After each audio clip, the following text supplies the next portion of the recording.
এ যেন মুঘল সাম্রাজ্য চলছে বাংলাদেশে। সীমান্তের উপরে একই দিনে খুন হলেন দুজন হিন্দু। তার থেকেও মারাত্মক অভিযোগ, জিজিয়া কর দিতে অস্বীকার করায় খুন করা হয়েছে তাদের মধ্যে একজনকে। এমনই দাবি করেছেন বাংলাদেশের এক হিন্দু নেতা। বাংলাদেশে এথনিক ক্লেনজিং চলছে বলে দাবি করেছেন হিন্দু নেতা বাপ্পাদিত্য বসু। এই নিয়ে গত 18 দিনে বাংলাদেশে খুন হলেন 6 জন নিরীহ হিন্দু। শেষবার মুঘল আমলে শোনা গিয়েছিল এই জিজিয়া করের নাম। বাংলাদেশের নরসিংদী জেলার চরসিন্দুর বাজারে মুদিখানার দোকান ছিল শরৎ চক্রবর্তী মণি নামে বছর 40-এর ওই যুবকের। আগে দক্ষিণ কোরিয়ায় কাজ করতেন তিনি। কয়েক বছর আগে দেশে ফিরে চরসিন্দুর বাজারে মুদি দোকান খোলেন। অভিযোগ, বাংলাদেশে থাকতে গেলে মোটা টাকা দিতে হবে বলে শরৎ চক্রবর্তীর কাছে জিজিয়া কর চেয়েছিল জেহাদি মৌলবাদীরা। টাকা দিতে অস্বীকার করায় সম্প্রতি তাকে হুমকি দেয় জঙ্গিরা। বাপ্পাদিত্য জানিয়েছেন, জঙ্গিরা শরৎবাবুকে বলে, চুপচাপ টাকা দিয়ে দে, বেশি চিৎকার করিস না। তোর ভারত বা তোর বাবা নরেন্দ্র মোদী এলেও জিজিয়া আদায় করা আটকাতে পারবে না। তারপরও টাকা দিতে রাজি না হওয়ায় 5ই জানুয়ারি রাত 11টা নাগাদ দোকান বন্ধ করে ফেরার পথে কুপিয়ে খুন করা হয় তাকে। এমনটাই জানিয়েছেন বাংলাদেশে হিন্দুদের নেতা বাপ্পাদিত্য বসু।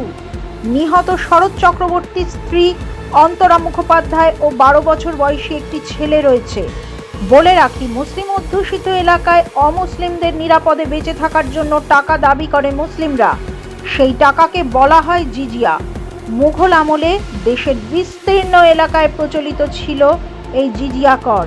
নিরাপদে বেঁচে থাকতে মুঘল শাসকদের এই জিজিয়া কর দিতে হতো হিন্দুদের।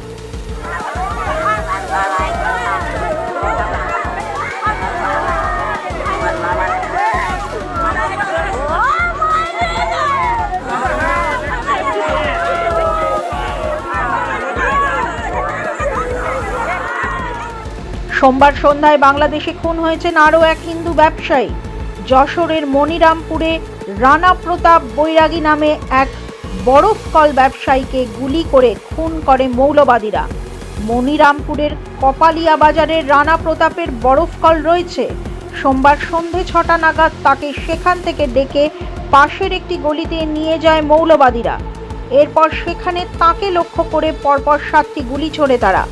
ঘটনাস্থলেই মৃত্যু হয় রানা প্রতাপের।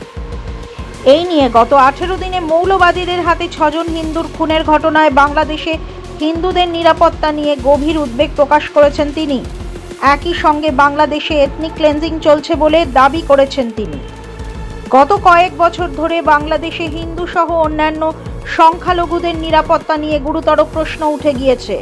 আর ইউনূসের জামানায় প্রশাসনের প্রত্যক্ষ মদতে সেখানে হিন্দুদের টার্গেট কিলিং শুরু করেছে মৌলবাদী জামাতি জঙ্গিরা, যার একমাত্র লক্ষ্য বাংলাদেশকে হিন্দু শূন্য করা। ब्यूरो रिपोर्ट माध्यम।